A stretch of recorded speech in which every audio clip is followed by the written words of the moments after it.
پاکستان کی تاریخ ایک مکمل اور دلچسپ کہانی۔ تعارف۔ پاکستان کی تاریخ محض ایک ملک کے قیام کی کہانی نہیں، بلکہ یہ قربانیوں، خوابوں اور عزم کی وہ داستان ہے جو ایک نظریے کی بنیاد پر وجود میں آئی۔ اس نظریے کا نام ہے اسلامی ریاست، جہاں لوگ اپنی مذہبی، ثقافتی اور معاشرتی اقدار کے مطابق زندگی گزار سکیں۔ اس ویڈیو میں ہم پاکستان کی تاریخ کو مرحلہ وار جانیں گے، تاکہ ہر ناظر نہ صرف معلومات حاصل کرے بلکہ اس تاریخ سے سبق بھی سیکھے۔ بر صغیر اور مسلم تہذیب کی بنیاد۔ پاکستان کی تاریخ کو سمجھنے کے لیے ہمیں بر صغیر کی تاریخ کو دیکھنا ہوگا۔ 8ویں صدی میں محمد بن قاسم کے سندھ میں داخل ہونے سے لے کر مغلیہ سلطنت تک مسلمانوں نے بر صغیر میں حکومت قائم کی اور ایک ایسی تہذیب پروان چڑھی جس میں اسلامی اقدار، عدل و انصاف، فن تعمیر، تعلیمی ادارے اور زبان و ادب شامل تھے۔ یہی تہذیب بعد میں پاکستان کے وجود کے لیے فکری اور ثقافتی بنیاد بنی۔ زوال اور غلامی کا دور۔ مغلیہ سلطنت کے زوال کے بعد بر صغیر میں برطانوی اقتدار مضبوط ہوا۔ انگریزوں نے معاشی، تعلیمی اور سیاسی نظام کو اپنی مرضی کے مطابق تشکیل دیا۔ مسلمانوں کو خاص طور پر پیچھے دھکیل دیا گیا۔ انگریزوں اور ہندوؤں کی ملی بھگت سے مسلمانوں کی تعلیمی اور معاشی حالت کمزور ہو گئی۔ اس دور نے مسلمانوں میں بیداری پیدا کی کہ اپنی شناخت بچانے کے لیے کچھ کرنا ہوگا۔ سر سید احمد خان اور تعلیمی تحریک۔ 19ویں صدی میں سر سید احمد خان نے مسلمانوں کو جدید تعلیم کی طرف راغب کیا۔ انہوں نے علی گڑھ تحریک کے ذریعے مسلمانوں کو بتایا کہ تعلیم کے بغیر ترقی ممکن نہیں۔ ان کی سوچ نے بعد میں مسلم لیگ کی فکری بنیاد فراہم کی۔ دو قومی نظریہ۔ ہندوستان میں ہندو اور مسلمان صدیوں سے ساتھ رہ رہے تھے، لیکن ان کے مذہب، ثقافت، رسم و رواج اور طرز زندگی میں نمایاں فرق تھا۔ اسی فرق کو واضح کرنے کے لیے دو قومی نظریہ پیش کیا گیا کہ مسلمان اور ہندو دو الگ قومیں ہیں اور مسلمانوں کے لیے الگ وطن ضروری ہے تاکہ وہ اپنی مذہبی اور سماجی اقدار کے مطابق زندگی گزار سکیں۔ یہ نظریہ پاکستان کی بنیاد ہے۔ آل انڈیا مسلم لیگ اور سیاسی جدوجہد۔ 1906 میں آل انڈیا مسلم لیگ کا قیام عمل میں آیا۔ اس پلیٹ فارم نے مسلمانوں کے سیاسی حقوق کی آواز بلند کی۔ ابتدا میں یہ جماعت انگریز حکومت سے اصلاحات مانگتی رہی، لیکن وقت کے ساتھ ساتھ مطالبہ الگ ریاست تک پہنچ گیا۔ علامہ اقبال کا خواب۔ 1930 میں الہ آباد کے اجلاس میں مسلمانوں کے لیے علیحدہ ریاست کا تصور پیش کیا۔ انہوں نے کہا کہ مسلمانوں کو ایک ایسا خطہ چاہیے جہاں وہ اسلامی اصولوں پر اپنی زندگی گزار سکیں۔ علامہ اقبال کے اس خواب نے مسلمانوں میں نئی روح پھونک دی۔ قائد اعظم محمد علی جناح کی قیادت۔ محمد علی جناح نے مسلم لیگ کی قیادت سنبھالی اور مسلمانوں کو ایک پلیٹ فارم پر متحد کیا۔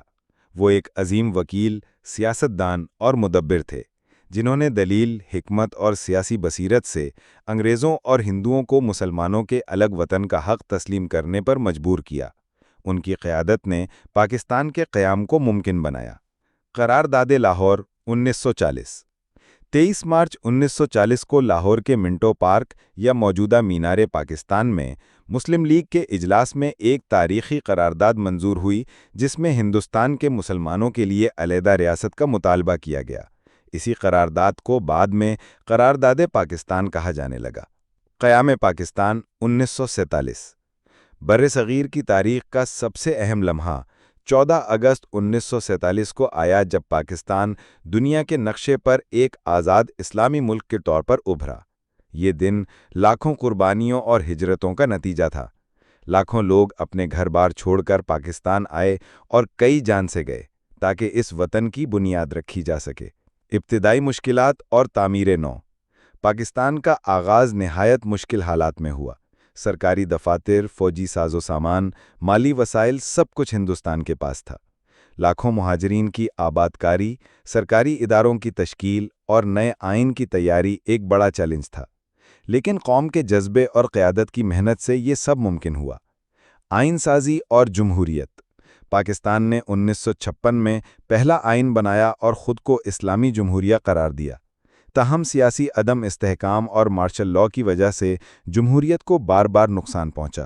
یہ وہ دور تھا جب پاکستان کو اپنی سیاسی سمت تعین کرنے میں دشواری ہوئی۔ 1965 اور 1971 کی جنگیں۔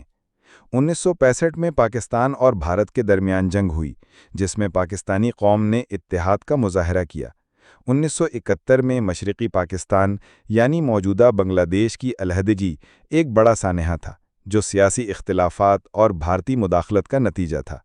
اس سانحے نے پاکستانی قوم کو بہت کچھ سکھایا۔ اسلامی تشخص اور 1973 کا آئین۔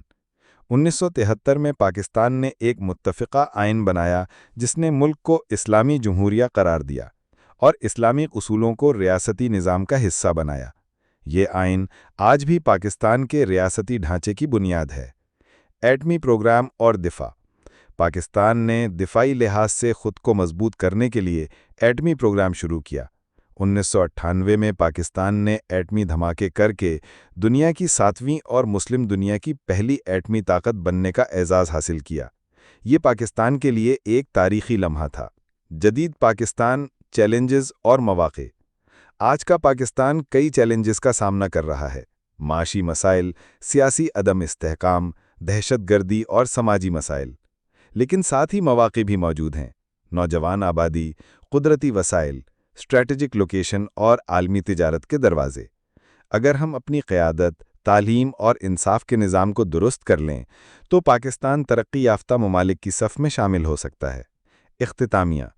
پاکستان کی تاریخ قربانی، اتحاد اور عزم کی کہانی ہے۔ یہ وہ ملک ہے جو ایک نظریے پر وجود میں آیا اور آج بھی اپنی شناخت اور مقصد کو زندہ رکھے ہوئے ہے۔ ہمیں چاہیے کہ اپنے ماضی سے سبق لے کر اپنے حال اور مستقبل کو بہتر بنائیں۔ یہی اس ویڈیو کا مقصد ہے کہ ہم پاکستان کی تاریخ کو صرف سنیں نہیں، بلکہ اس سے سیکھیں اور اپنی ذمہ داری کو سمجھیں۔